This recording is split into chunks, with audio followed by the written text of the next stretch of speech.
Hello, welcome back to the Lessons and Stances series. So in this video, we're going to be talking about bow stance. So bow stance is talking about, like the bow, like in bow and arrow. So the stance is like this. Takes a forward position like this, and from the side, it will look like this. And there are different variations depending on which system that you're practicing, but they're ultimately trying to do the same thing.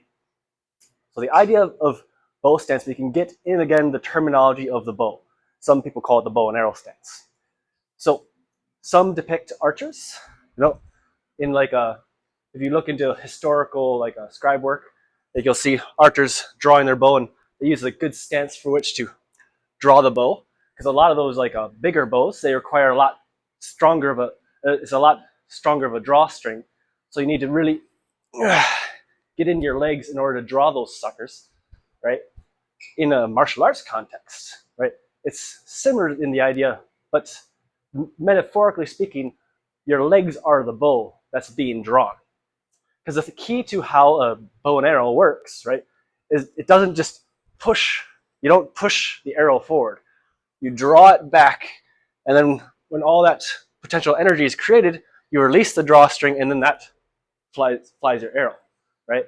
So it's in the release of force, the release of that potential energy, that the force is created for the arrow.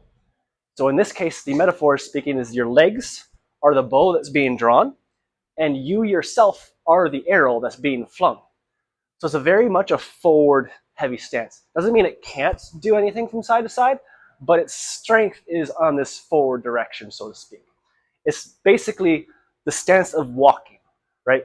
Because when you actually do martial arts in real combat, very little are you going to have stances done as low as you would be practicing them, right? Except in very rare situations where maybe you're wrestling with someone, you're trying to throw them or something. But when you're stand-up fighting, for example, when you're striking, you're not going to get into a bow and start boom, boom, boom with someone, right? It'd be very hard to move from there.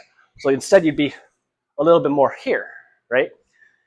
And as you're advancing, if I'm going from bow step to bow step, traditionally, you're moving forward while keeping that center of gravity low, still keeping the center of gravity low, but with a higher stance, it's essentially walking forward.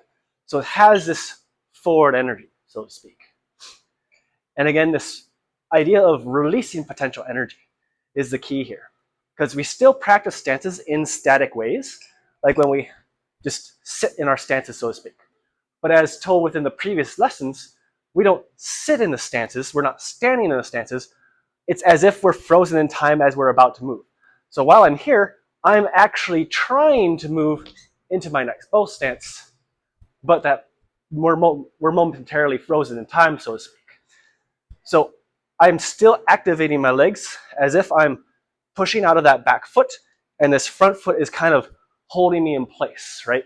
So you have one thing to act as my stopper, while this is acting as my potential energy to go, right? Like when sprinters are getting ready to go, right? They're essentially holding themselves back until they hear the gun, and then they release themselves and go, right? It's kind of like that. So while we're standing in these stances, right, there's always this potential energy to move. And in this case, your legs are the bow that's going to fling the arrow forward, and you're the arrow, right? So you should never be practicing lackadaisical, I'm just sitting in my stances. You should be activating like you're actually moving forward. The muscularity should engage. It doesn't mean tense the legs. It means engage the legs as if you're performing the action. So it shouldn't just be a held tension, but rather an engagement of the proper muscularity that is needed for this motion to occur. Because otherwise what can happen is you tense a lot of counter muscles to each other. Like for example, if I tense my bicep when I'm trying to punch, it holds back power because my tricep is for extension, bicep is for retraction. So if I tense my bicep, I'm punching with the brakes on, right? Same thing here. I want all the muscularity for this forward action here. I don't want to be having this counter retraction here at the same time that I'm going forward. This is what stops me. This doesn't stop me. This is going forward. So you want to treat it like that, right? Treat it like you're that bow that's being drawn, and you're just waiting to line up your target, and then boom, right? You release, and you're gone. You're at them, right? So that's the bow stance of the Chinese martial arts.